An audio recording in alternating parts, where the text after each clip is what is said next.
He refused to believe in miracles until a real angel saved him in the most unbelievable way. Rain pelted the streets as I trudged home, each drop soaking through my already damp coat.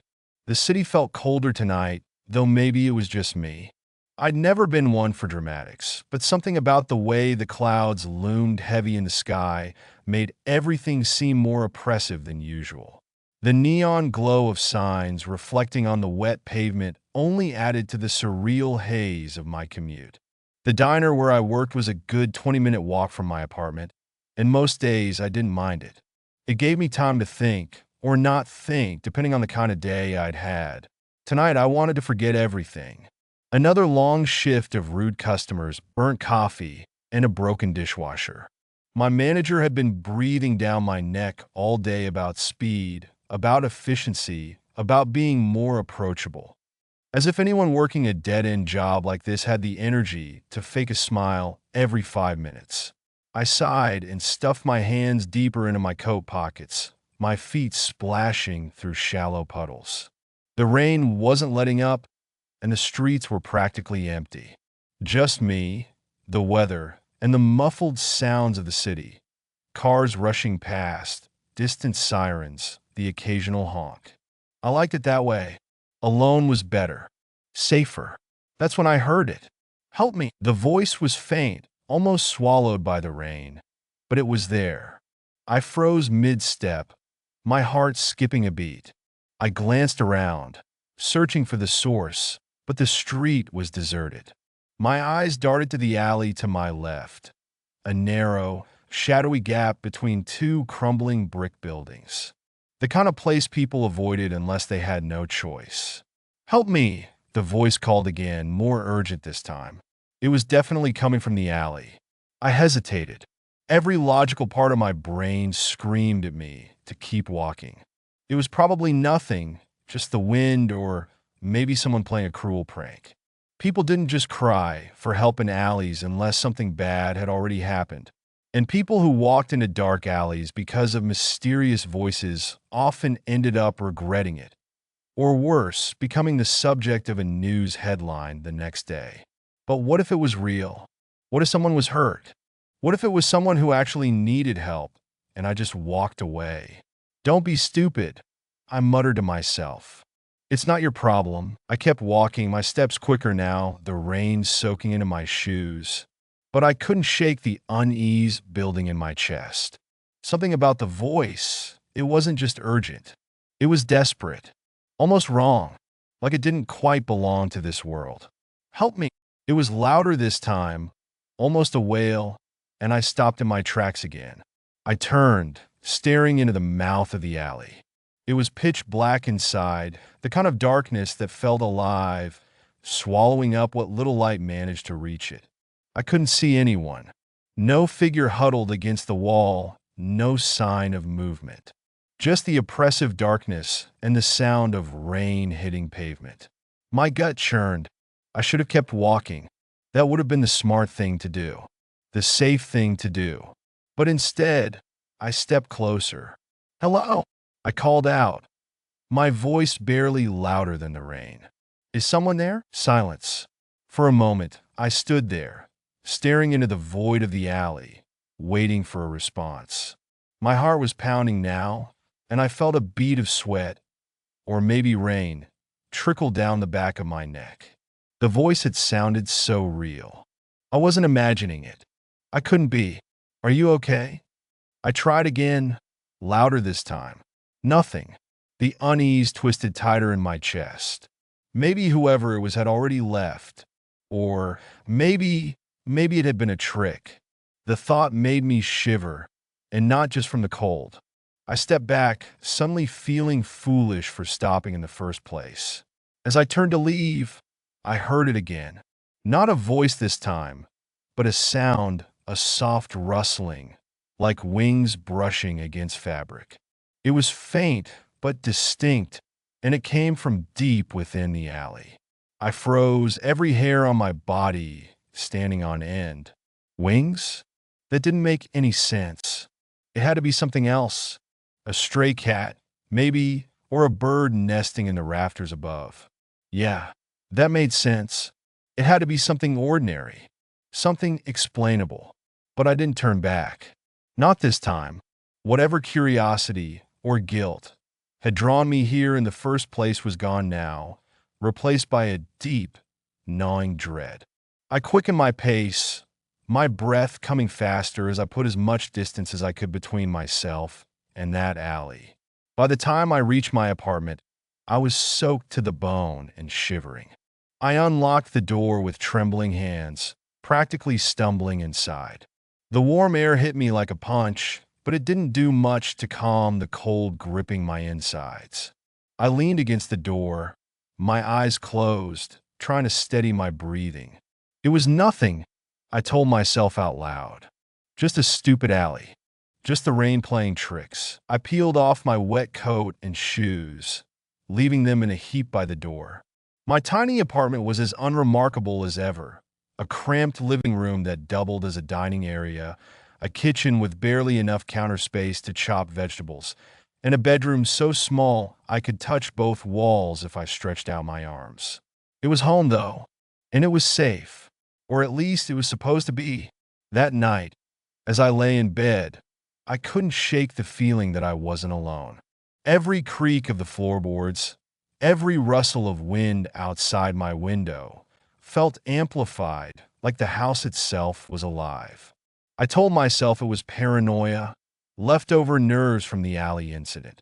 But the sensation of being watched was so strong, I ended up sleeping with the light on. For the first time in years, I found myself praying. Not because I believed anyone was listening, but because it felt like the only thing I could do to keep the fear at bay. God, I whispered into the darkness, my voice barely audible. If you're out there, I could really use some kind of sign right now. The room was silent. The only response was the steady drip of rain outside my window. And yet, deep down, I knew my life was about to change in ways I couldn't possibly understand. The next morning, I woke up with a knot in my stomach. The kind of feeling you get when you know something's wrong, but can't quite put your finger on it. It wasn't just the memory of last night, the voice in the alley, the strange rustling sound. It was something deeper, more unsettling. Like the world had shifted slightly, and I was the only one who noticed. I shook it off as I got ready for work, going through the motions like I always did. Shower, coffee, a quick glance in the mirror to make sure I looked presentable enough to deal with cranky customers for another day.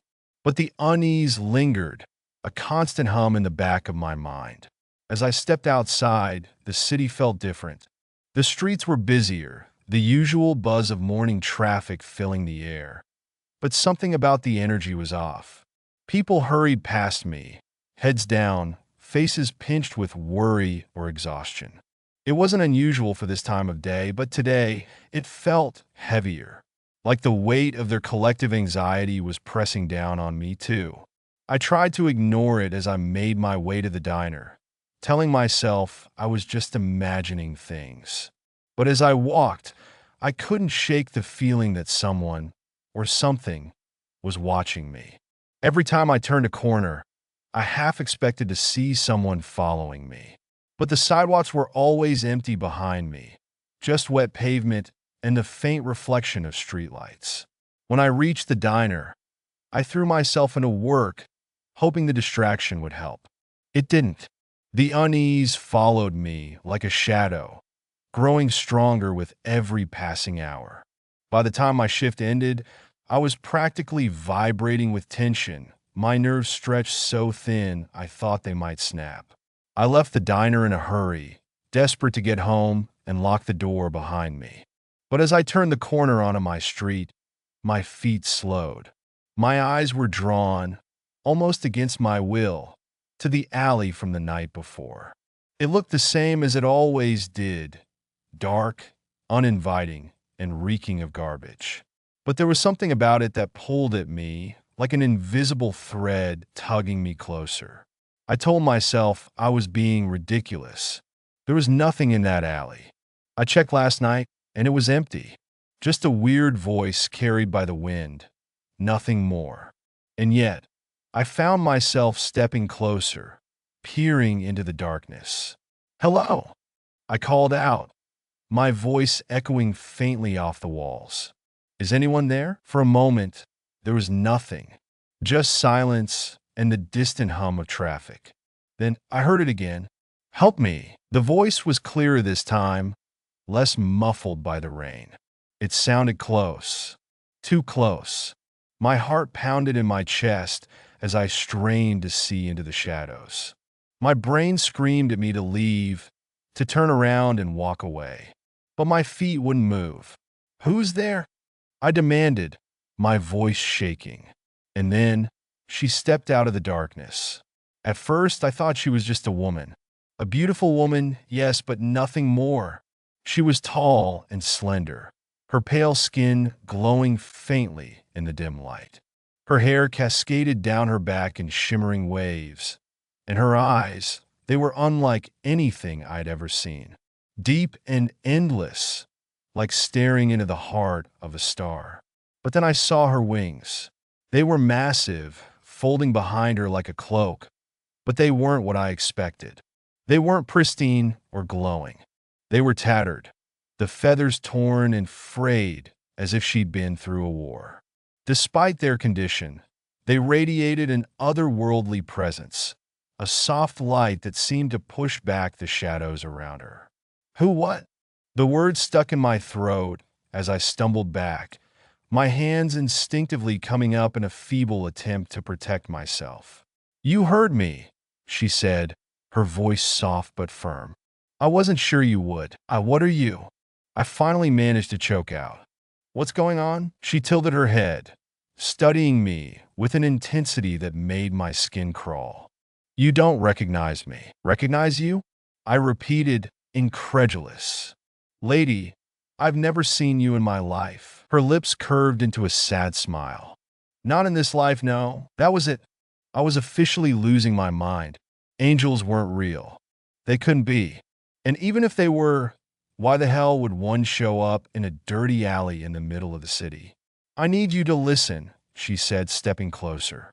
Her wings rustled softly as they moved, the sound sending a shiver down my spine. "You're in danger, danger?" I repeated, my voice rising. "What kind of danger? And why should I believe anything you're saying?" Her eyes softened, but there was an edge of urgency in her voice. "Because the shadows have already found you. They've been following you for weeks, waiting for the right moment to strike." I opened my mouth to argue, to demand answers, but the words died in my throat. Because she was right. I had felt it, the creeping dread, the sensation of being watched, the unshakable feeling that something was wrong. I'd written it off as paranoia, but now, why me? I asked, my voice barely above a whisper. She hesitated, her gaze dropping to the ground. "Because of what you are. Because of what you're meant to become." Her cryptic answer only frustrated me more. "What does that even mean?" "I'm nobody. I work at a diner." "I'm not. You're more important than you realize," she interrupted. "But if you don't trust me, you'll never live to find out why." I stared at her, my mind racing. None of this made sense. It couldn't be real. And yet deep down I knew it was. The shadows. The voice. The way she seemed to glow with an impossible light. It wasn't logical, but it was real. "Okay," I said finally, my voice trembling. "Let's say I believe you. What do I do?" Her expression softened, and for the first time, I saw something in her eyes that I hadn't noticed before. Hope.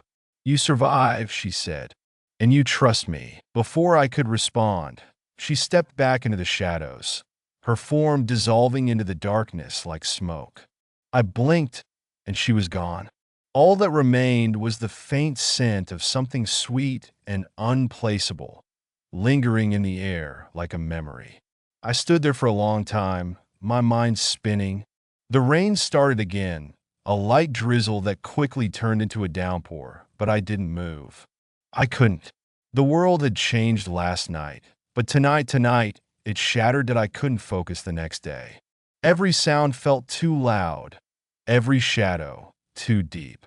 My world was tilted on its axis, and I was the only one who seemed to notice. At the diner, I moved like a robot, taking orders, pouring coffee, and smiling through clenched teeth. My coworkers gave me strange looks, but they didn't ask questions. Why would they? I'd been good at keeping people at arm's length for years. But as the hours dragged on, I couldn't stop replaying the encounter in my mind. Her voice, soft but commanding. Her eyes, filled with both sadness and urgency. And those wings torn but majestic, as if they bore the weight of battles I couldn't begin to comprehend. She had been real. I wasn't crazy. At least I didn't think I was.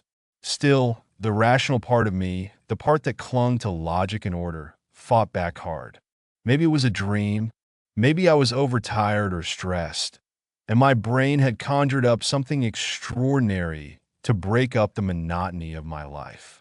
But no matter how many times I told myself that, I couldn't shake the certainty that something was coming. Something dangerous. By the time my shift ended, I was exhausted in every way possible. My body ached from standing for hours, and my mind was a tangled mess of questions I couldn't answer. I stepped outside into the cool evening air, letting the breeze wash over me. It felt good, calming. For a moment, I thought maybe I could convince myself everything was fine. Then I saw the shadows. At first, they were just flickers, barely noticeable in my peripheral vision. I told myself it was nothing, just a trick of the light or my imagination playing games with me. But as I walked, they grew more distinct. Shapes that didn't belong, moving in ways that didn't make sense. They darted along the edges of buildings, slipping in and out of sight like phantoms. My pulse quickened, and I picked up my pace. The streetlights above cast their usual yellow glow, but the spaces between them felt darker than they should have been. I kept glancing over my shoulder, half expecting to see someone or something following me. But every time I looked, the street behind me was empty. "You're just paranoid," I muttered under my breath. "Get a grip." I reached my apartment building and hurried inside, locking the door behind me. My hands were shaking as I fumbled with the light switch, flooding the small space with a warm glow. For the first time, I was grateful for the cramped size of my apartment.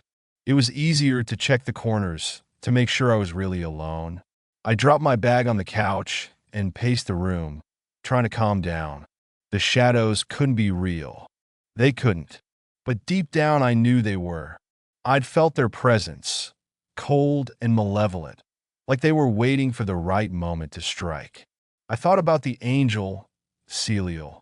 She'd warned me, hadn't she? She'd said the shadows were after me, that I was in danger, and she'd been right. Before I could spiral any further, a soft knock on my window made me freeze. It was impossible. I live on the third floor. No one could be outside my window. But the knock came again, gentle but insistent. My heart thundered in my chest as I turned to face it. She was there. Celial hovered just outside the glass, her wings shimmering faintly in the dim light.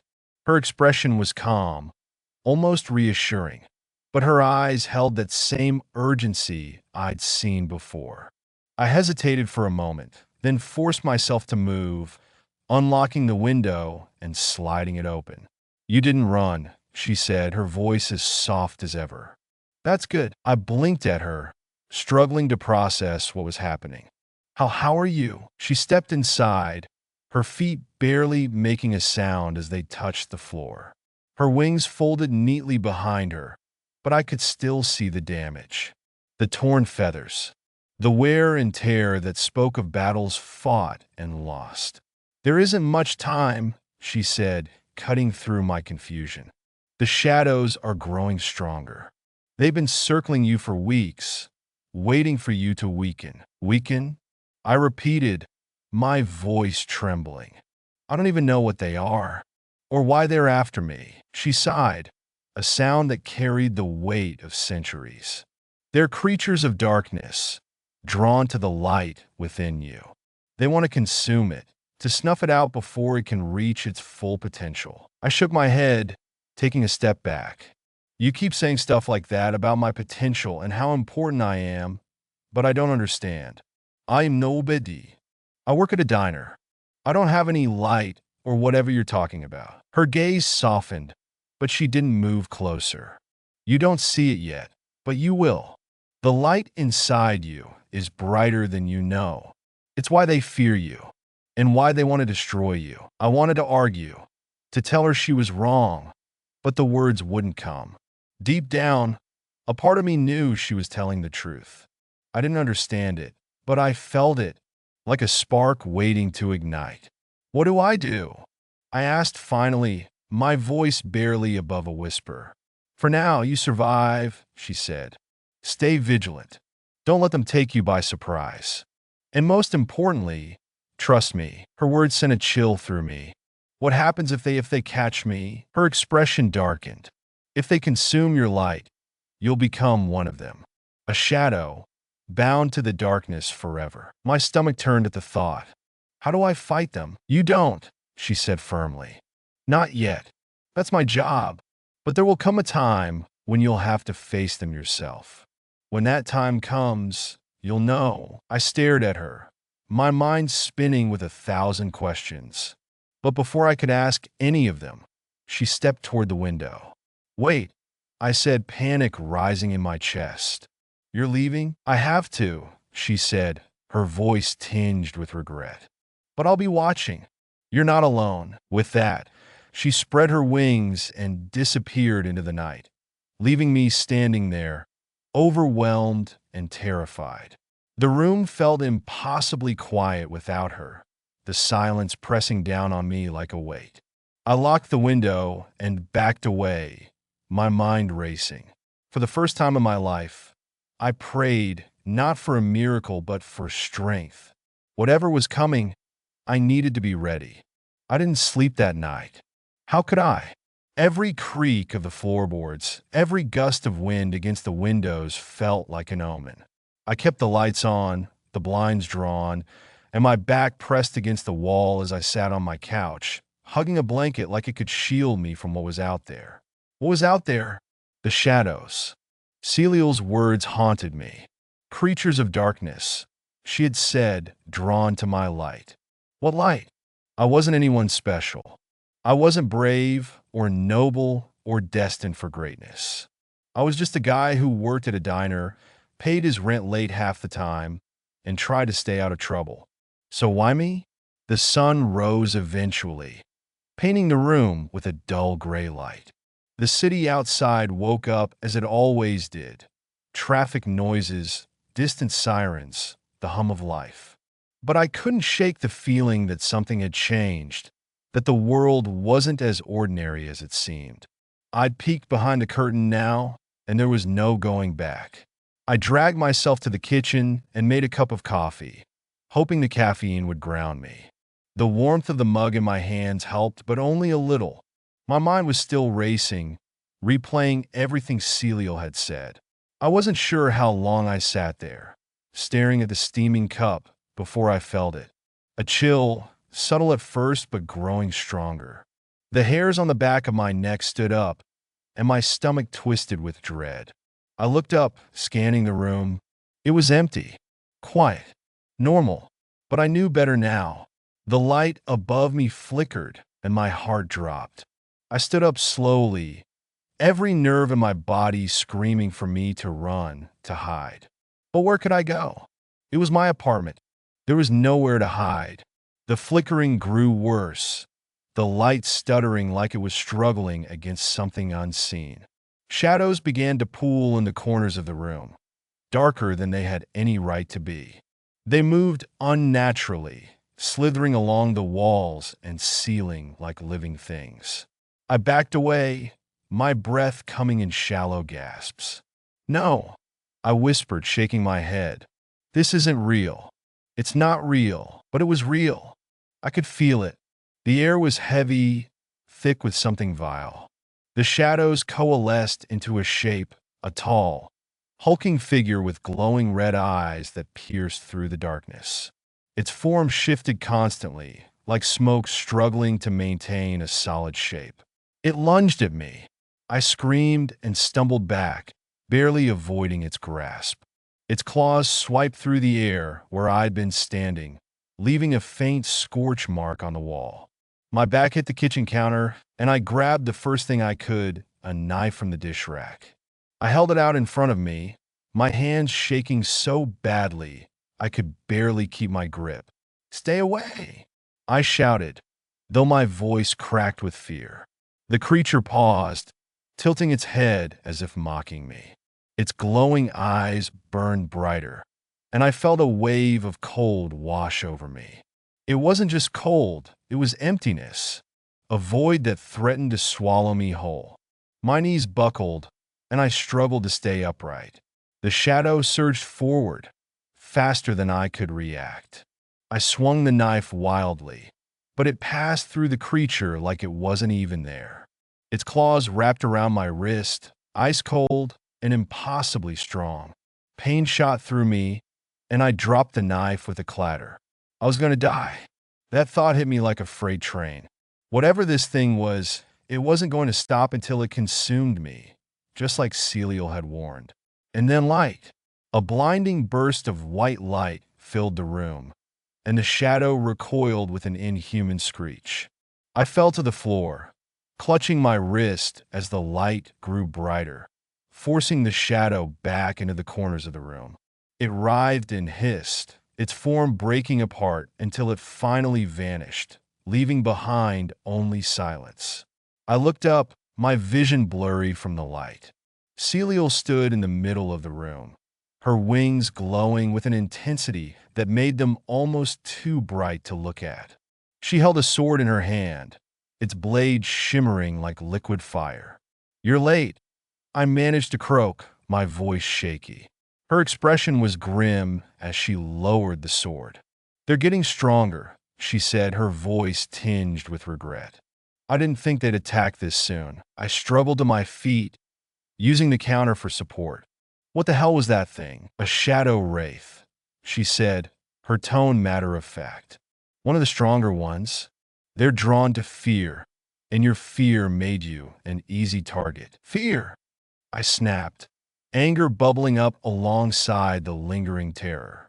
"Of course I'm afraid. I don't know what's happening, and now I've got monsters breaking into my apartment." "I told you this would happen," she said, her voice calm but firm. "I told you they'd come for you." I glared at her, my fists clenching.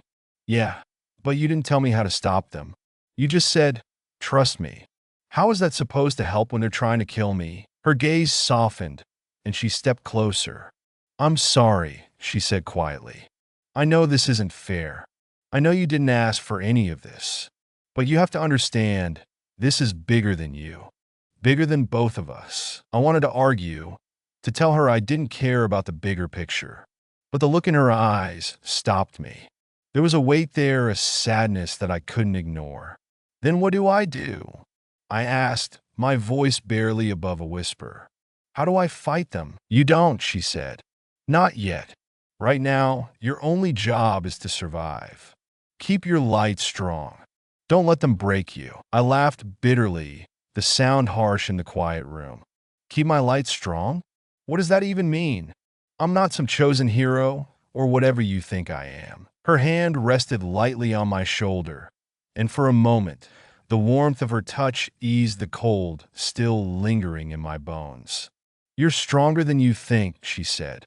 "You just don't see it yet." I shook my head, exhaustion washing over me. "I don't know if I can do this." "You can," she said firmly. "And you will, because the world needs you." Before I could respond, she stepped back, her wings unfurling. The light around her dimmed slightly, but she still seemed to glow from within. "I'll be watching," she said. "But remember, your strength comes from within.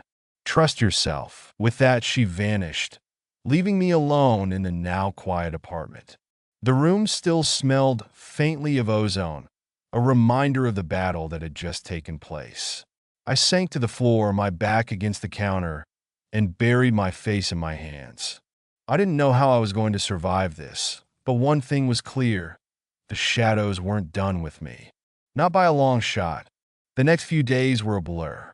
I kept myself locked in my apartment, curtains drawn and lights blazing, as if that would keep the shadows at bay. Every time I closed my eyes, I saw the creature again, its glowing red eyes, its claws slicing through the air, the suffocating void it brought with it. I barely ate. Sleep was out of the question. Instead, I sat in the middle of the room with a flashlight in one hand and a kitchen knife in the other, waiting for something to happen. But nothing did. The apartment stayed quiet. No flickering lights, no shifting shadows, no signs of Celial. It was almost worse than the attack itself. The waiting, the silence, the not knowing. I thought about calling someone, anyone, but what would I say? Hi, I think I'm being hunted by shadow monsters and protected by a glowing angel with tattered wings. Yeah, that would go over well. Even if someone believed me, what could they do? This wasn't something the police or a therapist could fix. By the third day, I couldn't take it anymore. The walls felt like they were closing in, and I needed to get out. I needed air, people, a reminder that the world outside was still normal, even if mine wasn't. I threw on a hoodie and stepped out into the crisp evening air. The city buzzed with life as always. Cars honking, people laughing, street vendors shouting about hot dogs and roasted peanuts. It was comforting in a way, a stark contrast to the chaos in my head. I wandered aimlessly, sticking to well-lit streets, trying to convince myself I was just another face in the crowd. Nobody knew what I'd been through. Nobody knew the fear that clung to me like a second skin. To them, I was just a guy walking alone, headphones in, hands in his pockets. But I couldn't shake the feeling that I was being watched. I kept glancing over my shoulder, half expecting to see the shadow wraith stalking me. Every flicker of movement in the corner of my eye made my heart race. But when I turned to look, it was always nothing. Just my imagination. At least, that's what I told myself. I ended up at a small park near the edge of the city, the kind of place where joggers and dog walkers congregated during the day. At night, it was quieter, the paths lit by soft lamplight and the occasional glow of a firefly. I sat on a bench, staring at the pond in the center, the water rippling faintly in the breeze. For the first time in days, I felt a semblance of peace. That's when she appeared. I didn't hear her approach. One moment I was alone, and the next, Celial was standing beside me, her wings folded neatly behind her, her face illuminated by the warm glow of the lamplight. She looked different tonight, tired maybe, worn. Her glow was dimmer, and the scars on her wings seemed more pronounced. "You shouldn't be out here," she said softly, sitting down beside me. I sighed, rubbing a hand over my face. I couldn't stay in that apartment anymore. I felt like I was going crazy. "You're not crazy," she said, "but you are in danger." I let out a bitter laugh. Yeah, I figured that part out when the shadow thing tried to kill me. She turned to face me, her expression serious. "It won't stop with one attack. They'll keep coming. They won't stop until they've consumed your light." I bristled at her words, frustration bubbling to the surface. "You keep talking about this light like it's some magical cure-all, but I don't even know what it is. You show up, tell me I'm in danger, and then disappear before I can get any answers. How am I supposed to trust you when I don't even understand what's happening?" Her gaze softened, and for a moment, I thought she might apologize. But instead, she reached out, her hand hovering just above mine. "May I?" she asked. I hesitated, then nodded. Her fingers brushed against mine, and a warmth spread through me, a deep, soothing warmth that eased the tension in my chest and made the world feel a little less heavy. She pulled back, and the warmth lingered. "That's your light," she said. "It's a part of you, the best parts of you. Your hope, your kindness, your strength. The shadows want to destroy it because it's everything they're not. It's what makes you you. I stared at her, my mind racing. And you're here to protect it? To protect me? Yes, she said. But I can only do so much. You have to choose to protect it too. Choose? I asked, frowning. What does that mean? Her expression grew somber. It means you have to believe. In yourself, in your light, in something greater than the fear. The shadows feed on doubt and despair. The more you give into it, the stronger they become. I looked away, staring at the pond as her words sank in. I don't know if I can do that, I admitted. I've spent my whole life believing in nothing. No higher power, no miracles, nothing. And now you're asking me to what? Trust in something I can't see. Fight monsters I don't understand. I'm asking you to believe in yourself, she said gently. To see the light inside you, even when it feels like there's only darkness. Her words hit something deep within me, a part of myself I'd buried long ago. The part that wanted to believe, that wanted to hope. But the fear was still there, gnawing at the edges of my resolve. What if I can't? I whispered. Her hand rested on my shoulder, warm and steady. You already are, she said. You're still here, aren't you?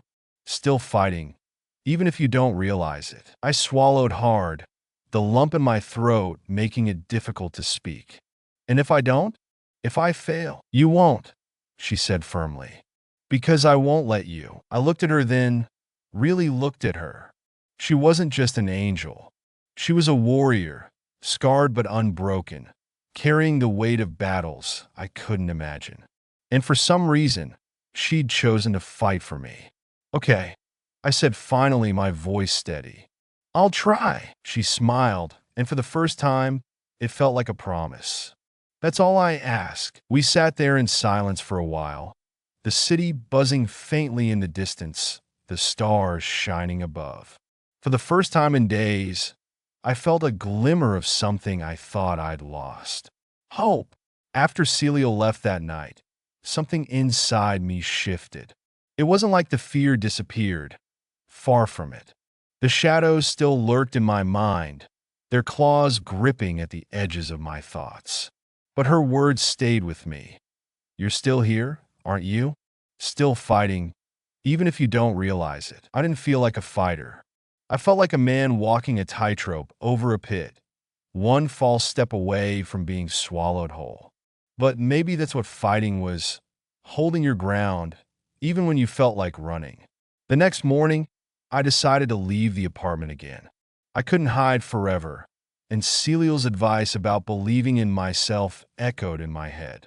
If I was going to face whatever was coming, I couldn't do it trapped in a box.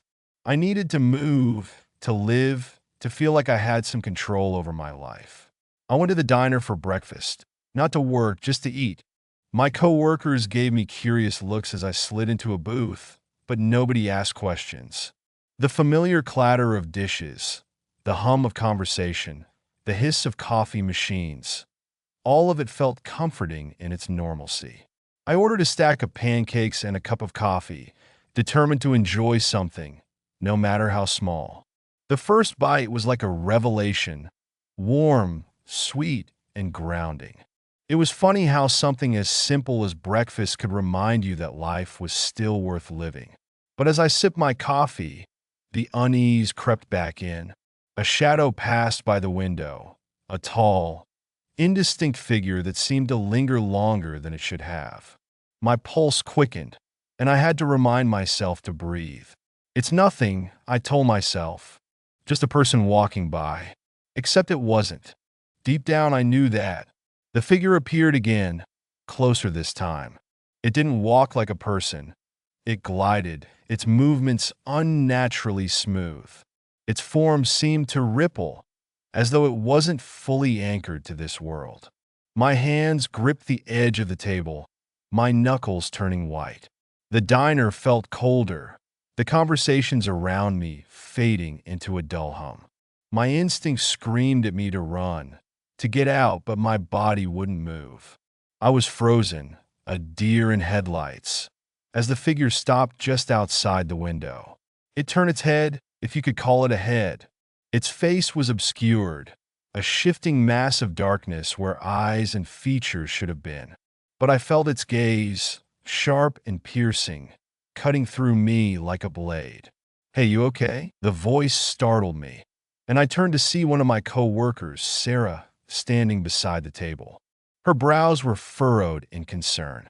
"You look like you've seen a ghost." I opened my mouth to respond, but the words wouldn't come. I glanced back at the window, but the figure was gone. The street outside was empty, save for a few cars and pedestrians. "I'm fine," I said finally, though my voice was shaky. "Just didn't sleep well." Sarah didn't look convinced, but she nodded and left me alone. I pushed my plate aside, suddenly not hungry anymore. My appetite had been replaced by a gnawing sense of dread. I paid the bill and left the diner, stepping out into the crisp morning air. The streets were busy now, bustling with life. It should have been comforting, but I couldn't shake the feeling that I was being watched. As I walked, the shadows seemed to lengthen, stretching unnaturally across the pavement.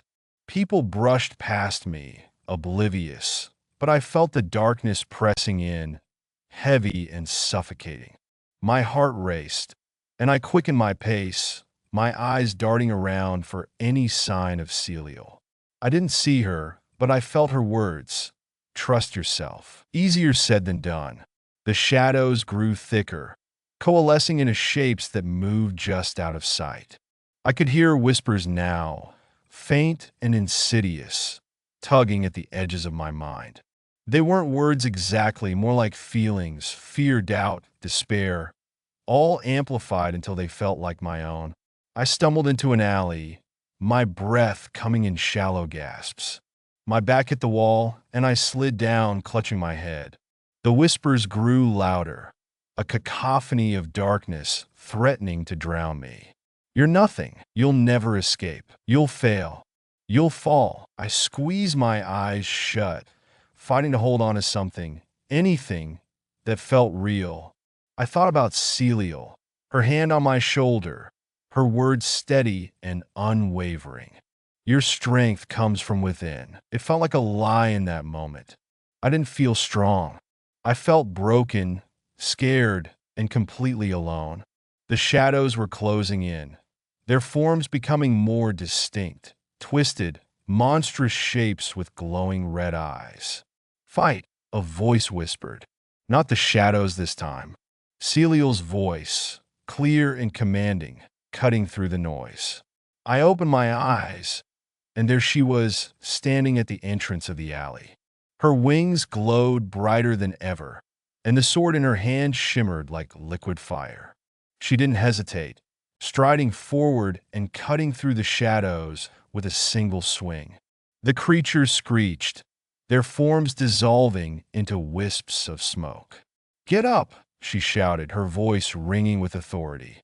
"You can't let them win." "I can't," I choked out, my voice trembling. "I'm not strong enough." "Yes, you are," she said, her eyes locking onto mine. "The light inside you is stronger than you think. You just have to let it out." The shadows surged forward again, more determined than before. Celial swung her sword, holding them back, but I could see the strain in her movements. She couldn't fight them forever. I closed my eyes, trying to find that light she talked about. At first, all I could feel was the darkness, the fear, the doubt, the overwhelming weight of it all.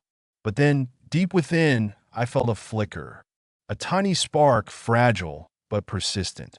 I focused on it, letting it grow. It wasn't much, just a memory, a moment of kindness, a time when I'd stood up for someone, a fleeting sense of hope. The spark became a flame, small but steady, and I held on to it with everything I had. The shadows recoiled, their forms faltering as the light within me grew. I opened my eyes, and for the first time, I felt powerful. Not invincible, but strong enough to stand. Celial glanced back at me, a faint smile on her lips. "That's it," she said. "Now show them." I stepped forward, the light in me radiating outward. The shadows hissed, their forms breaking apart as they retreated. It wasn't my strength alone, it was hers too. Her faith in me, her belief that I could fight back. When the last of the shadows disappeared, the alley fell silent. Celial lowered her sword, her wings folding behind her. She looked at me, her expression a mixture of pride and relief. "You did it," she said. I let out a shaky breath, the adrenaline fading. "I didn't think I could." "You're stronger than you know," she said. "You always have been." For the first time, I believed her.